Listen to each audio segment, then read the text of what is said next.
Dentro de la mente de Julia, un amor prohibido en 1984. En la distópica Oceanía, Julia caminaba por las calles con una aparente conformidad que enmascaraba su verdadera naturaleza. Trabajaba en el Ministerio de la Verdad, donde diariamente manipulaba la historia para que se ajustara a las demandas del partido. Aunque a primera vista parecía una ciudadana más, en su interior, Julia albergaba pensamientos de resistencia y rebeldía que sabía que debían permanecer ocultos.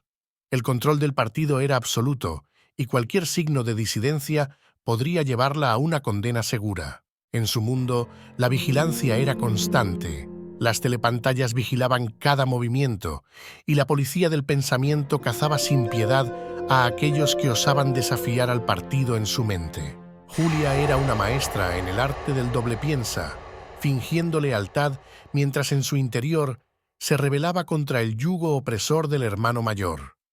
En sus momentos de soledad, soñaba con un mundo donde la libertad fuera algo más que un concepto prohibido.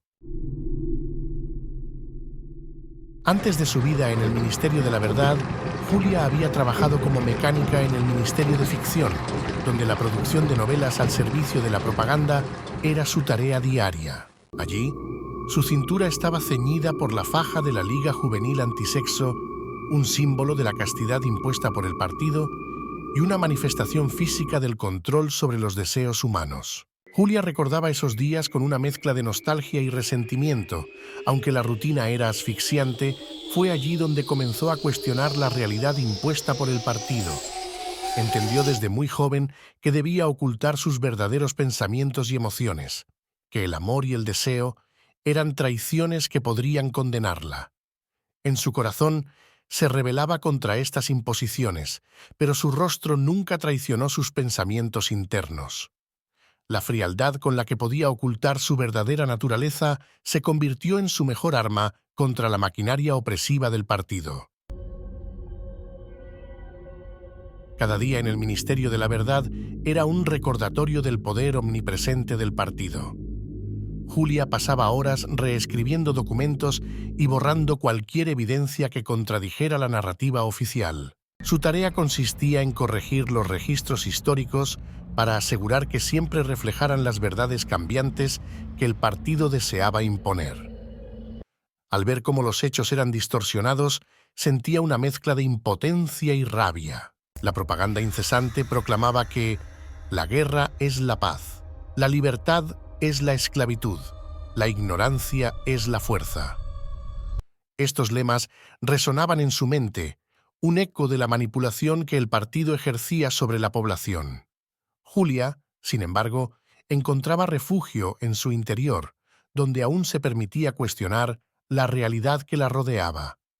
Sabía que cada día en el ministerio no solo destruía hechos, sino también fragmentos de su propia humanidad. La presencia constante de la policía del pensamiento era una advertencia silenciosa para todos los ciudadanos. Julia veía cómo individuos eran detenidos en plena calle, llevados a un destino desconocido del que nunca regresarían. La paranoia y el miedo eran palpables en el aire. Nadie estaba a salvo, y cualquier desliz podría llevarte al temido Ministerio del Amor, donde la tortura era la única certeza. A pesar de las amenazas, Julia mantenía una apariencia impecable de obediencia. Su habilidad para ocultar sus pensamientos disidentes la protegía, pero también le recordaba la fragilidad de su resistencia. La idea de que alguien pudiera leer sus pensamientos la aterrorizaba, obligándola a redoblar sus esfuerzos por parecer una seguidora leal del partido. En su mente, la lucha era constante.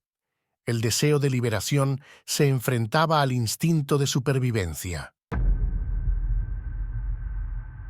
Cada día, Julia se unía a la multitud en los minutos del odio, una ceremonia diseñada para canalizar el odio hacia Emmanuel Goldstein, el enemigo público número 1 del partido. Aunque gritaba junto a los demás, internamente mantenía una distancia crítica. Entendía que era una construcción del partido, una figura creada para desviar la atención de la opresión interna y mantener el control a través del miedo y la ira dirigidos. Mientras los demás se dejaban llevar por el frenesí de odio, Julia observaba con desapego. Para ella, los minutos del odio eran una prueba diaria de su capacidad para fingir lealtad. En su interior, se aferraba a la idea de que la verdadera rebelión comenzaba con el control de sus propias emociones y pensamientos. Sabía que su capacidad para desafiar la narrativa del partido era su mayor acto de resistencia, aunque fuera un secreto solo conocido por ella misma. En el laberinto de pasillos del Ministerio de la Verdad, Julia cruzó su mirada con la de Winston Smith. Hasta entonces, él había sido solo un rostro más entre los miles de empleados del partido, un engranaje más en la maquinaria opresiva. Sin embargo, en ese breve encuentro, Julia percibió una chispa de insatisfacción en sus ojos, una resonancia silenciosa que la cautivó. Esa conexión inicial fue el comienzo de algo inesperado. Winston y Julia comenzaron a comunicarse de manera encubierta, compartiendo pensamientos que podían ser considerados crímenes mentales. Para Julia, esta relación representaba una forma de resistencia, una pequeña rebelión contra el régimen que controlaba cada aspecto de sus vidas. Pero también significaba un riesgo enorme, una exposición que podría resultar fatal. Consciente del riesgo, Julia buscó junto a Winston un lugar donde pudieran encontrarse lejos de las miradas inquisitivas del partido. Descubrieron un pequeño ático, una habitación alquilada por un vendedor de su barrio, un hombre amable con gafas y semblante alegre. Este refugio se convirtió en su santuario, un espacio libre de telepantallas, donde podían expresar sus pensamientos y explorar una conexión emocional estrictamente negada. El ático estaba lleno de objetos prohibidos, libros que escapaban a la censura del partido, fotografías que narraban historias contrarias a la propaganda oficial. A través de la ventana, Julia contemplaba la ciudad, sujeta al yugo del hermano mayor, y se permitía soñar con un futuro diferente. Sin embargo, en su interior siempre existía la duda. ¿Hasta qué punto podían realmente desafiar al partido sin ser descubiertos? En aquel refugio clandestino, Julia se sentía libre, pero también sabía que esa libertad era frágil y efímera. A través de una serie de acercamientos secretos, Emmanuel Goldstein, el líder de la resistencia, contacta con Julia y Winston para que se unan a la resistencia. La emoción de conocer al enemigo público del partido era palpable. Goldstein, un hombre mayor con una mirada intensa y voz calmada, les habló sobre la verdadera naturaleza del partido y los horrores que ocultaban detrás de sus eslogans. Goldstein les ofreció un libro prohibido, una compilación de ideas subversivas que prometían revelar las fallas del régimen. Julia, aunque escéptica, sintió una extraña mezcla de esperanza y temor al recibir el texto. Sabía que las ideas contenidas en ese libro podrían cambiar su comprensión del mundo, pero también eran una sentencia de muerte si caían en manos equivocadas. En esos momentos, Julia se enfrentó a un dilema interno: la atracción de la verdad versus la seguridad del silencio. A medida que Julia profundizaba en el libro de Goldstein, las ideas expuestas desafiaban todo lo que había aprendido bajo el régimen del partido. El texto hablaba de la manipulación sistemática de la verdad, el uso del doble piensa para controlar las mentes y la guerra perpetua como medio de mantener el poder. Estas revelaciones eran tanto una iluminación como una carga. Comprender la magnitud del engaño del partido significaba también aceptar la magnitud de su poder. Mientras leía, Julia experimentó una revolución interna. Las palabras de Goldstein resonaban con sus propias dudas y sospechas, fortaleciendo su deseo de resistir. Sin embargo, el miedo latente de ser descubierta por la policía del pensamiento nunca desapareció por completo. Con cada página que pasaba, el peso de la traición al partido se hacía más tangible y la realidad de su peligro aumentaba. La comprensión de que estaban jugando con fuego no impedía que su deseo de libertad siguiera creciendo. Un día, Julia y Winston fueron sorprendidos en su refugio, cuando un cuadro que creían inofensivo escondía detrás una telepantalla que les había estado vigilando todo este tiempo. La policía del pensamiento, junto con quien creían que era su casero, irrumpieron en la habitación y arrestaron a la pareja.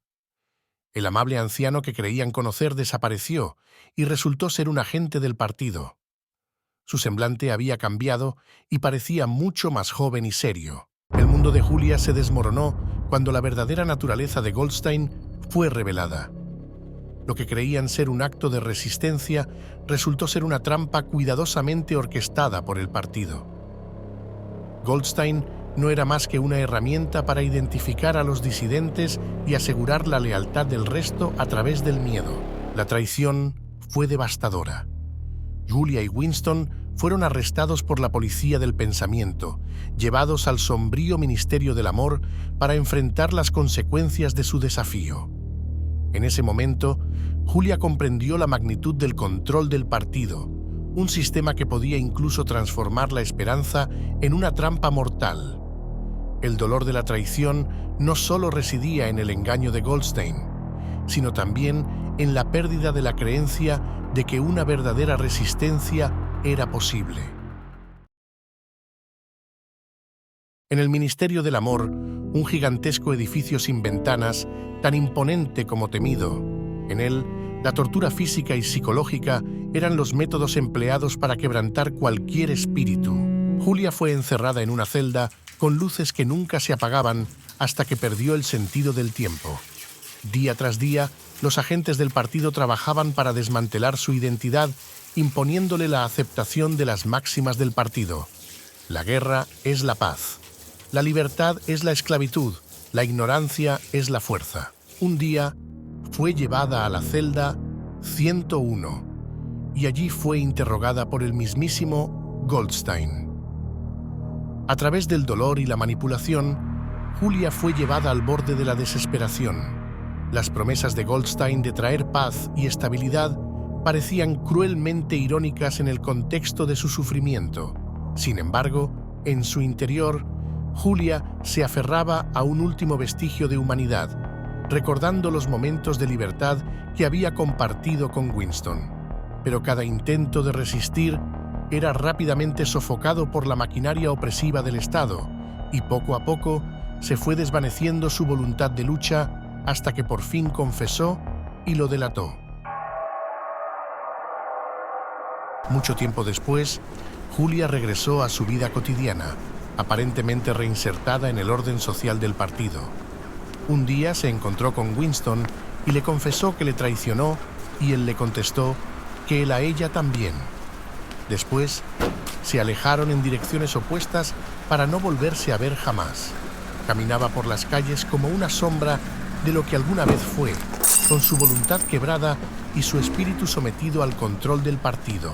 La chispa de resistencia que alguna vez la animó se extinguió, y su existencia se volvió un reflejo del conformismo absoluto que el partido exigía.